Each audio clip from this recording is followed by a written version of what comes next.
right, how can I serve others? How can I make an impact in other people's lives? JP Duminy is a well-known international cricketer with a massive scoring average who come from humble beginnings on the Cape Flats.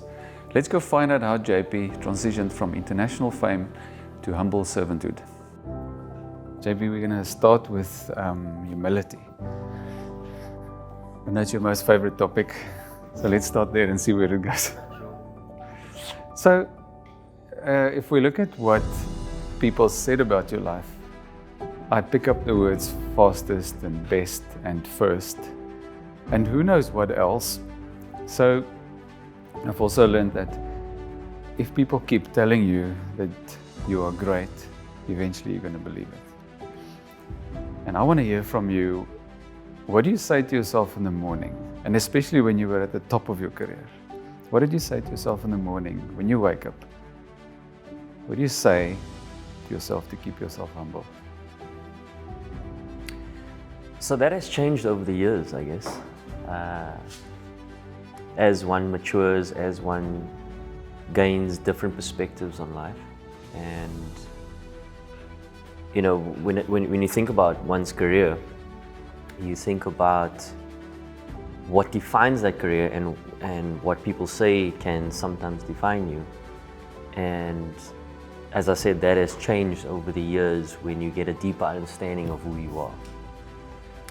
So, in terms of waking up in the morning, currently it would be, right, how can I serve others?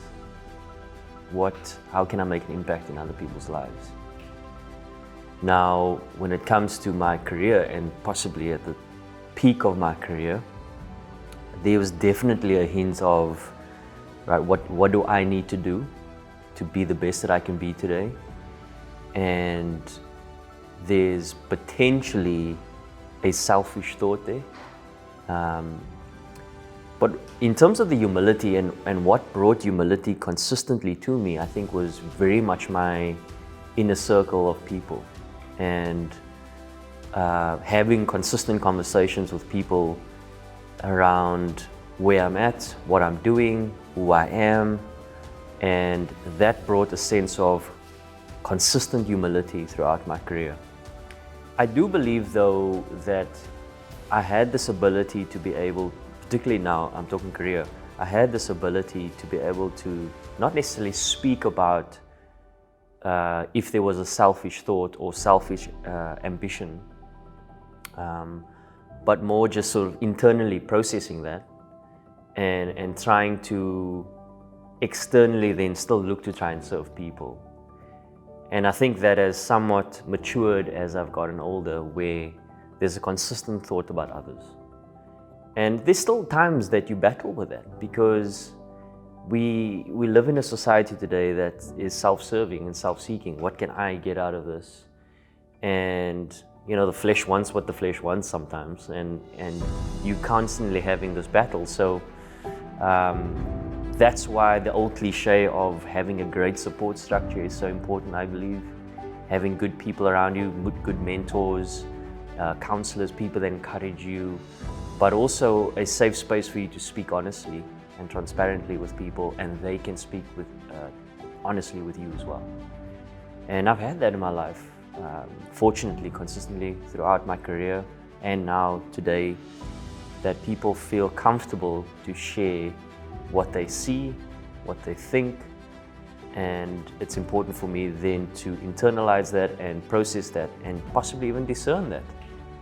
And for me, that is how I've somewhat found a balance in humility throughout my life as well.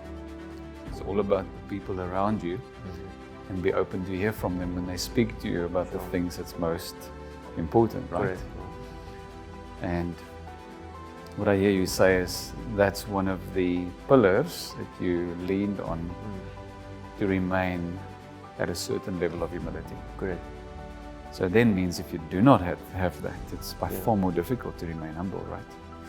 I think so, because you then consistently relying on yourself, and there's nobody to see your blind spots.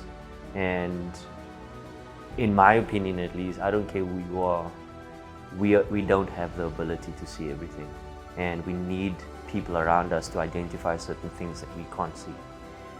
And I think